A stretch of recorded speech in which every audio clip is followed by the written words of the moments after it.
is Katie Fortune, and I am from a very small town in Wisconsin.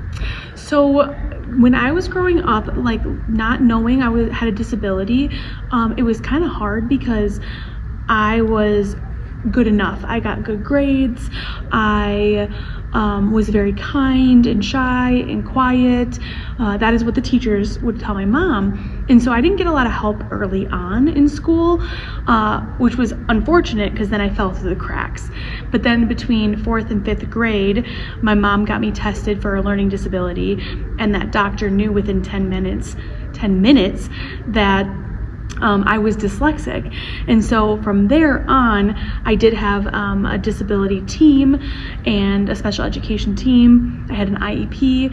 Most people were decent, but I did have a couple situations in school that a teacher didn't believe in me, that I would do a good in college, which I proved him wrong.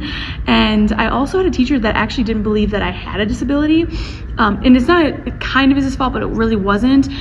He wasn't gonna let me leave the classroom to take a test like I was able to because of my IEP. So then my special education teacher came down and in the kindest but stern way said, "This is illegal, you actually have to let her leave and take the test outside of the classroom." So I didn't have too many crazy instances with the school. I know my parents probably would have a way different answer to that because they advocated for me pretty hard through school.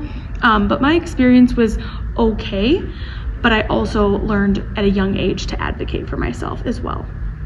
Yes, absolutely. So I was diagnosed but at 10 years old with a disability called dyslexia. So that is where I struggle with reading, writing, and spelling, but also comprehension. So if I read something, it's hard for me to comprehend it and understand what I just read. I learned over the years that audio is the best for me, and listening, I can learn so much more when I listen to audio versus reading like the text on a page.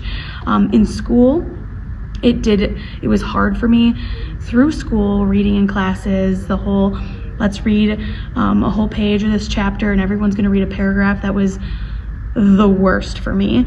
And it was just not ideal, but I was using my IEP and my accommodations, and those accommodations are I got extra time on tests. I would take the test out of the classroom, and I could have the test read to me if I wanted. And so I utilized those accommodations throughout school, and I even utilized those accommodations in college as well. So advocate for yourself, use your accommodations, learn who you are and the things that you may struggle with, but also, even more important, learn what you're really good at. Find your strengths and run with them, and learn and do anything you can do. I believe in you. And like I love to say that it's not my disability, it's my different ability. And I just learn differently, and that's awesome. I started playing volleyball in 7th grade, and I loved volleyball. So much so that my dad, in I think middle school into high school, built me a sand volleyball court in our side yard at our house. So volleyball was kind of my life. I did try out track in middle school as well. I was a sprinter. I was very fast. I was very good at that. And then I think in 8th grade, I tried softball for a season. I did very well. I just didn't enjoy it. So then going into high school, I did just volleyball the whole time and really enjoyed that. I was also involved in like choir and other activities like that, but volleyball was my sport of choice, and I loved it so much. This is crazy because this is the first time I'm actually releasing something like this and saying this to a camera, but I am writing a book. It's going to be about my story, but also having all the things I did to advocate for myself at a young age. And it has been a love, but also so hard to do because I am dyslexic, and my little inner voices are like, why would you write a book? You're dyslexic. You're not good at reading, writing, and spelling. Why would anyone read your book? But I've had to overcome those thoughts and those fears, and I am currently halfway through writing the rough draft. I'm so excited because I am actually having my mom write a chapter actually 2 now, in the book as well on the parent perspective, which I think is really, really important.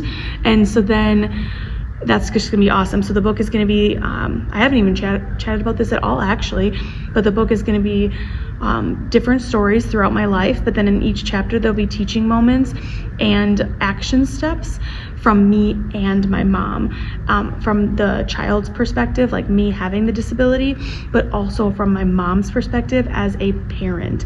And so very, very excited about it. The goal is to get the book done essentially this year in 2024 and then launch it early 2025. And also I did these little fun bookmarks because I came and spoke at the Silver State Self-Advocacy Conference in Reno, Nevada. So I made these bookmarks that have a QR code on them and all my information. So everyone at this conference that I spoke at will get behind the scenes and everything like that if they sign up for my email list, and discount codes and all sorts of other fun things. So I'm really excited to be able to hand these out and share that with all these wonderful people at the conference. Talk about advice, if I have any advice to give. And I do. I truly believe that every single person in this world can do anything they put their mind to with a lot of hard work, determination, and never giving up. Everyone learns differently. Everyone does things differently in the world, and that is amazing and incredible, and it's about time that we're celebrating these things and not making it a negative. So my advice to you would be, if you have a dream to speak on stages, if you have a dream to go to the Olympics, if you have a dream to write a book, you can do it. Like, if I can do it, you can do it. And I believe in you. So whatever your dreams are, go after them, keep learning about yourself, and just never give up.